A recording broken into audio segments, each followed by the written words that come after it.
Have you ever thought about the things that you learned in school that have been permanently burned into your mind? Acronyms like PEMDAS, how a plot should be laid out, and that kid Brian who always has a bowl cut. Well, these are all forms of mnemonics. You remember PEMDAS because you associate each letter with its functioning math tool, the plot chart because of the visual representation of it, and that the kid with the bowl cut's name is Brian because you associate his name with his haircut using the letter B, making him Bowl Cut Brian. Upon discovering that most things I remember are thanks to mnemonics, there's no way I could pass up testing it for learning a new language. Mnemonics is a method used to learn new words, pictures, or facts by creating an association to something that you already know. The definition of mnemonics, or a mnemonic device, is any language technique that aids information retention or retrieval in the human memory, making things easier to recall, actually remembering them, and using imagery to do so are the basics of mnemonics. Mnemonics has a fantastic reputation for studying for tests, improving your memory, and learning a new language. It's more visual and creative as opposed to other methods. I'm going to be testing this method over the next week to see how it helps me in learning Japanese. The only rule I have for testing this method is to actually do it every day. Mnemonics seems to be pretty open and experimental whenever it comes to how you use it, as long as you make associations in your head and you take the time to actually do it. I personally think this method will be the most effective for me out of the 6 that I'm testing in this series. I'm a very visual, hands-on kind of learner as opposed to reading, and I'm a very weird, creative kind of person, but we'll just have to test it to find out. I studied mnemonics in a way that I think most people use them. At night, I would go through the Japanese textbook I used for my college course and start writing down as many vocabulary words as I could. I would write the words and their definitions at first, then read them over and think about what the Japanese word sounds like. Some sound like they just fit. The word kori in Japanese means ice. Kori sounds like coldy or cold. Ice is cold, so kori means ice. Other words can be associated with things that you think of on your own. The word yuki in Japanese means snow. Prince Yuki is a character in the anime Fruits Basket who has white hair like snow, so yuki means snow. I use the same technique for kanji, but instead of associating how to draw the kanji and its appearance with how it sounded, I associated it with the meaning. Kanji were originally created to be little pictures or stories in the first place, and some pictures are more obvious than others.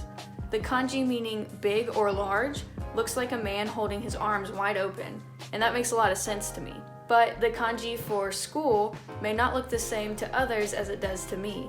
When I draw it, I see a kid and a teacher standing next to each other. They have cute little hats on too. Some kanji may only make sense to you because of how your brain sees it. The kanji meaning to study or learn looks very distinct to me. I see a student sitting at a desk having all these waves of knowledge enter his head. He's also wearing a cute little hat. After creating these associations, I wrote the word and its definition once again on a flashcard.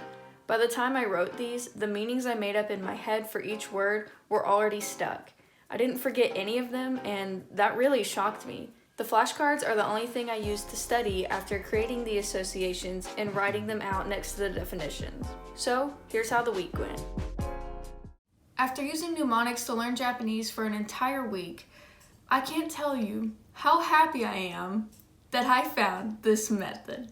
This method honestly restored my hope for learning Japanese as a whole, because all of the vocabulary words in kanji can be easily memorized while using this method. I'm just gonna say now that I broke the literal only rule that I set for myself, and I did not do this every day. But what I mean by that is that I didn't write down new vocabulary words and make associations in my brain and then make flashcards every single day. I did that for about 3 days. The rest of the time, I just looked over the flashcards that I made. But honestly, it didn't even matter because I was already learning these words. I would start to recall them in my daily life in Japanese, in my head, without even trying. Like the other day, I was cooking dinner and the flour was way too high for me to reach because it was on the top shelf. Suddenly, the Japanese word for shelf, tana, popped into my head because tana sounds like tall or taller in my brain, and the shelves are always too tall for me. So that's the association I used when I wrote down shelf as a vocabulary word. This happened a few times with random words that I learned while I was doing things with friends or just talking to my family, and it was really cool because I didn't even try, it just came into my head. I probably spent about an hour each of the 3 nights that I was writing down vocabulary words and associating them in my head, and then looking over them only took about 10-20 minutes maybe, and I knocked out about 65 words. So imagine studying like this for an hour to 2 hours a night and doing it every single night.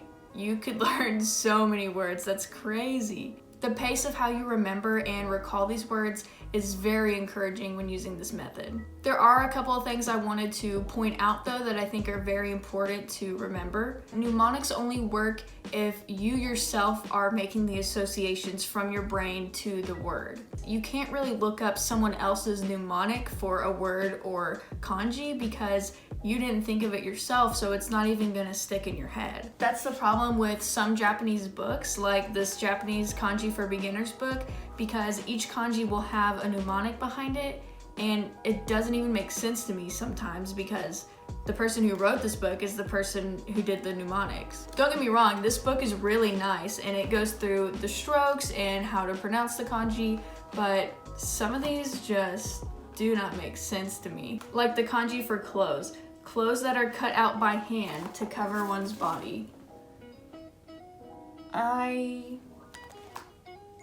Or the one right below it, the kanji for system or control.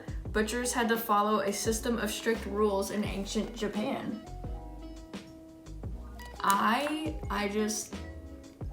Some of them are universal and make sense, like the one for person is a guy walking. And I mean, that just kind of makes sense to everybody. But I just wanted to point this out because I watched a video from Japanese from Zero, and he was talking about how mnemonics can be complicated when trying to teach someone Japanese because they have to make the connections themselves or it's not gonna stick and you're not gonna remember the word. Basically, you can't cheat at mnemonics, but that's okay because it's actually kind of fun. And studying is not fun. Studying is not fun at all. With mnemonics, you can be really creative and it's funny to see the things that your brain jumps to whenever you want to associate a word with something or a sound. And as long as it's your brain who's doing the connection, that's all that matters. I suggest to anyone watching who wants to learn a new language, study for a test, or really do anything else that you can fit into mnemonics to try it, because it's worth it. It's crazy how fast I remembered all these words while using this method. Making flashcards before resulted in me wasting all of this paper because after the 12th time of looking at a flashcard and not knowing the word, I just gave up. I will continue to use this method probably forever, and not even just for Japanese, but for college classes and other things as well. I'm happy I tried this method, and if you're watching, I hope you take my advice and try it for yourself because it really worked for me. Big thank you to Cody for joining the Wolfpack by supporting me on Patreon. You are now a red wolf.